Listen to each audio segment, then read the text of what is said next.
nani? Baba. Na wazee mnataka nani? Baba. Vijana team! Vijana fire! Baba power! Sasa mimi naitwa Hazena, lemaletian, the queen of the north. Na mimi pia niko katika presidential campaign team ya vijana na ni secretary general wa vijana na Rao. So niko hapa kuambia kitu moja.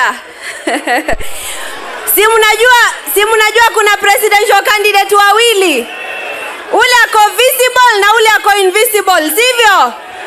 Alafu jana huyu jamaa anakuja na the same promises alitupea 2017 kutudanganya eti atalete mabadiliko, na wakati huu yeye ni deputy president. Hiyo ni ungwana.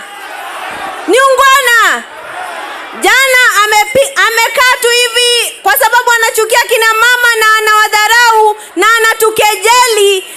Amechukua Gavana Ngilu, anaamka kumkosoa. Gavana Ngilu amefanya kazi hajafanya.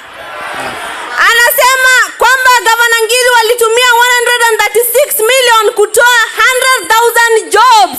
Kazi ni kazi, si kazi. Oho, so sisi tukipewa kazi anasikia uchungu, lakini watoto wake wako ng'ambo, ni ambassadors na wataki wheelbarrow, sivyo? Jamaa anasema eti atatupea bundles. Sisi ni watoto. Baba amesema atatupea viwanda, atatupea kazi, atatoa school fees na atalete baba care. Tumpigieni makofi. Haya, asante sana mheshimiwa mwakilishi. Kenya oye!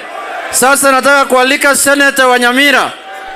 Anaitwa senior counsel Okongo Omugeni.